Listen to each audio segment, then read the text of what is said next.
And he sent Robert Southguard with a mercenary army and conquered Ireland.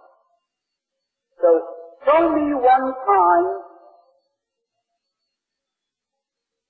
there is no case in all history that I know about where a Jew was persecuted in any country because he went home and put on those things that Holocaust film and said, Shema Yisrael, instead of going into a church and saying, Our Father in heaven.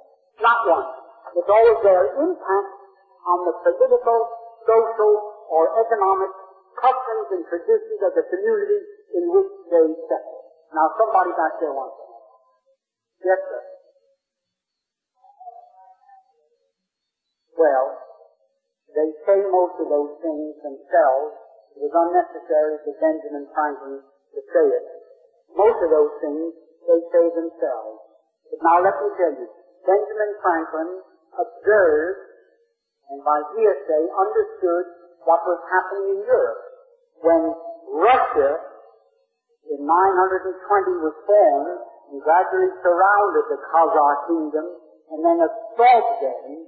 Most of the well-to-do Khazars fled to Western Europe and brought with them the very things to which you object and I object and a lot of other people object. The customs, the habits, the instincts with which they were endowed. Now, Benjamin Franklin refers to them as Jews because that's the name that they went by. That's the name that they took. And the Christians, when they first heard that these people that were fleeing from Russia, who they were, that they had practiced this Talmudic faith, the Christians in Western Europe said, they must be the remnants of the lost 10 tribes. And Mr. Brooks, the greatest historian amongst the Jews, says that. And he's probably as good an authority on that subject as there is. So that when Benjamin Franklin came to Europe, let's say in the 18th century, he already saw the result of what these people had done after they left their homeland. And every word of it is gospel. Every word of it. And they themselves say it. I can give you a half a dozen books that they've written in which they say that. That when they have money, they become tyrants, and when they become defeated, they become ruthless. They say that. They're only barbarians. They're the descendants of Asiatic Mongols, and they will do anything to accomplish their purpose. What right did they have to do? What right did they have to take over Russia the way they did? The Tsar had abdicated 10 months before that, or 9 months before that. There was no need for them. They were going to have a constitutional monarchy, but they didn't want that. And so, when the constitutional monarchy was to assemble in November, they mowed them all down and established the Soviet Union.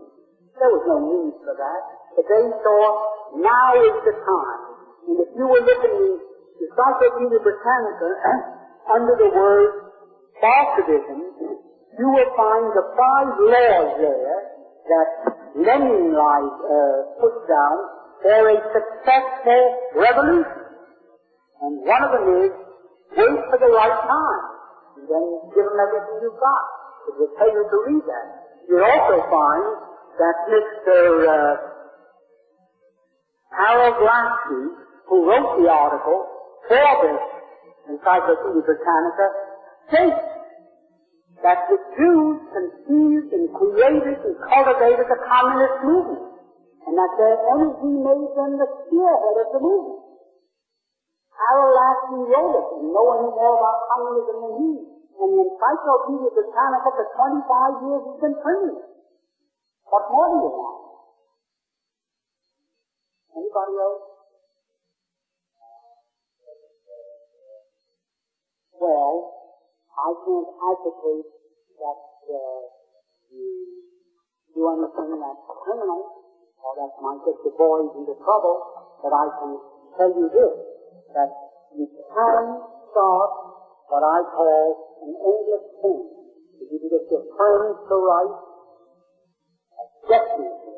Here is the statement. Mr. Kennedy's office gave me this himself. Mr. Smith, who succeeded Mr. Kennedy, took over his office. Within his office, he gave me this. For release to AM, that means morning papers, August 26th. He delivered it on the 25th. And it says here, Israel is here to stay. That Israel is here to stay. It is a national commitment. Special obligations on the Democratic Party. The White House must take the lead. American intervention. We will act promptly and decisively against any nation in the Middle East which attacks its neighbor. I propose that we make clear to both Israel and the Arab states our guarantee that we will act with whatever force and speed are necessary to halt any aggression by any nation. Well, do you call the return of people to their homeland aggression? Is Mr. Kennedy going to do that? Suppose 3 million Mexicans came into Texas and drove the 6 million Texans into the deserts of Arizona and New Mexico. Suppose these Mexicans were slipped in there, armed, the Texans are disarmed, and one night they drove them all out of Texas, and they declared themselves the Republic of the Alamo. What would the United States say? Would we say it's aggression for these Texans to try to get their homes back from these Mexican thieves? Suppose the Negroes in Alabama were secretly armed by the Soviets, and overnight they rose up and drove all the whites into the swamps of Mississippi and Georgia and Florida. Drove them out completely, and they declared themselves the Republic of Ham or the Republic of something or other. Would we call it aggression if these people, the whites of Alabama, tried to go back to their homes? What would we think if the Soviet Union said, no, those Negroes now occupy them, let them there? Or if the Soviet Union said, no, those Mexicans are in Texas, they declared themselves a sovereign state, leave them there. You have plenty of room in Utah and Nevada. Settle them elsewhere. Would we